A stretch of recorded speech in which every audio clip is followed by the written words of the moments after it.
who remembers working on the Buick? This guy does. This is that one that came in. Wait till you guys see this cob job. This is professional. Look at this. Huh? That's coming in clutch right there. That's a built-in back probe. Huh? Who's creative? Let me go get my little, you know.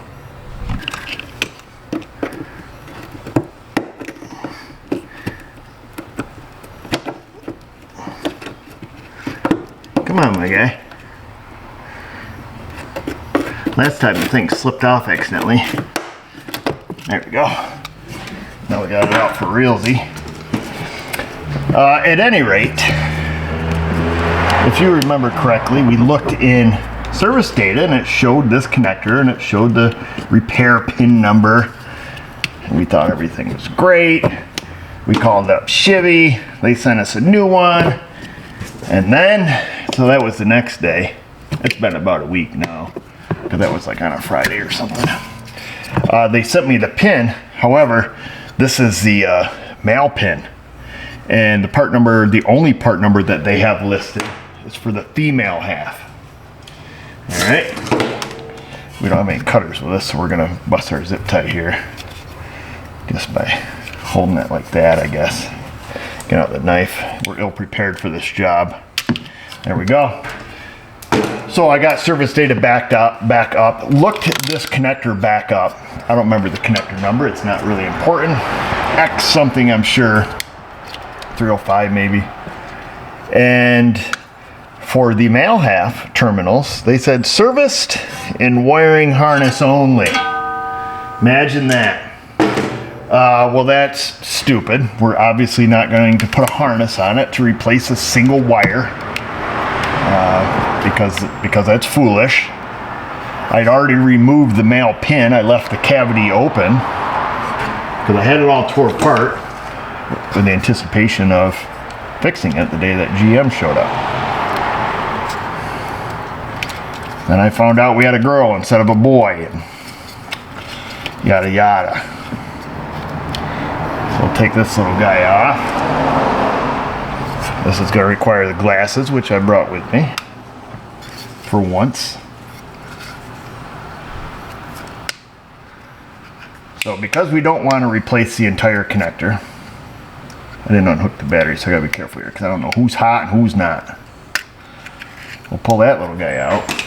Because I don't want to replace the whole harness or the whole connector, we called our friends at none other than connectorexperts.com, where you get the free, well, I call it free, it's not free, none of their stuff's cheap. So Connector Experts, we use these folks. I called them, I gave them the connector number from GM. I said, I need the male half of that one. Bada bing, bada boom. About $30 some later, it showed up in the mail, and all they sell are the male terminals. You get them in a 10-pack. Okay, 52B 10-pack. I don't have the crimping tool. I don't have the little rubber donger that goes on there to seal it up. All I've got is the wire motivation. I told the guy that. I said, he's like, I'll say that. I was like, well, I don't have the crimping tool or the skills or the know-how. I said, have you seen my meat nuggets? He says, give me an extra $1. I'll crimp a wire on it for you. So for $1, he crimped a wire on it. And now we're going to stick it in. Hopefully. Get the latch going the right way here. Click. We're in. The weather packing is in the hole. And that's it. It's literally that easy.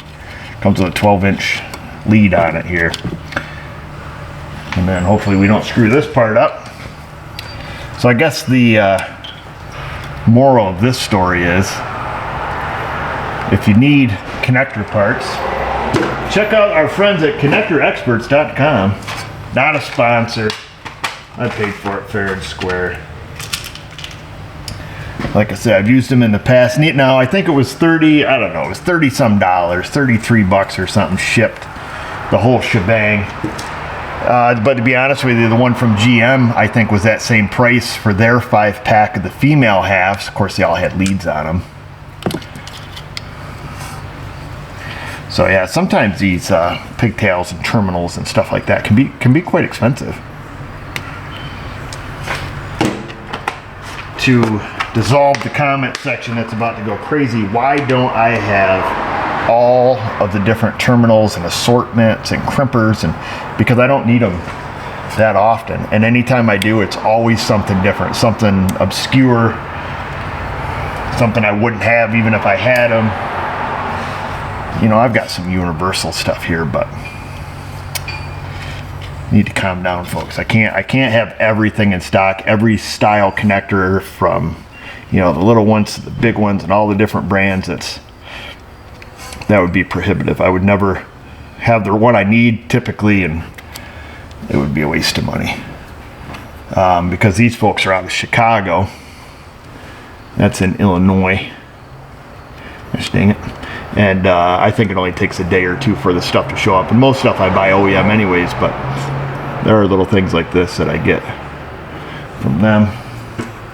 Let me give this a crimp here. Get it in the right spot. Boom. There it is. So we're using a barrel crimp there. Classic OEM repair. Make sure I got it in the middle of my heat shrink. Using some heat shrinks from Wirefly, not a sponsor. It has the adhesive in it. Good stuff. It'll be like the same stuff that Ford uses for their OEM repairs. And there we go. That's it. Then we'll start putting this thing back together. Get that bad mamma jamma back in there.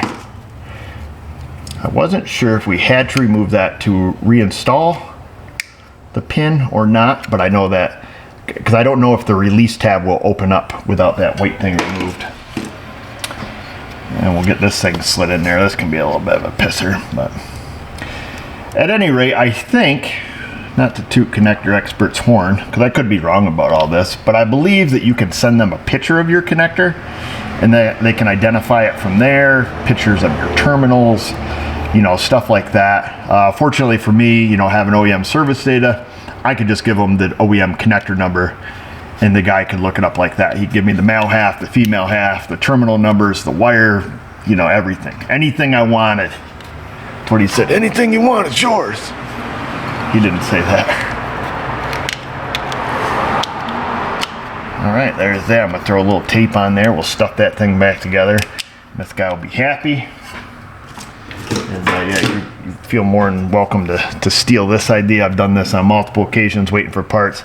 I just take a needle, bend it over, twist the wires on it, little piece of heat shrink on there, boom, got your back probe, and then I don't even solder. I just twist it and heat shrink. It's only gonna be it's only gotta work for a couple days. So that's it, folks. Be sure to check these guys out. Let me give you maybe if they didn't stick all the propaganda in the box here, you wouldn't have to pay so much. Anyways, there they are. There's your people. Those are the guys you want to call. So they give you that. You get the free mouse pad. Boom. Little thing that says if you review them on the Google, you get something. Free mouse pad. What else they got in here? Tell us how you did. Go on the Google. They're all about the Google. So anyhow, that's that, folks. You guys have a nice day.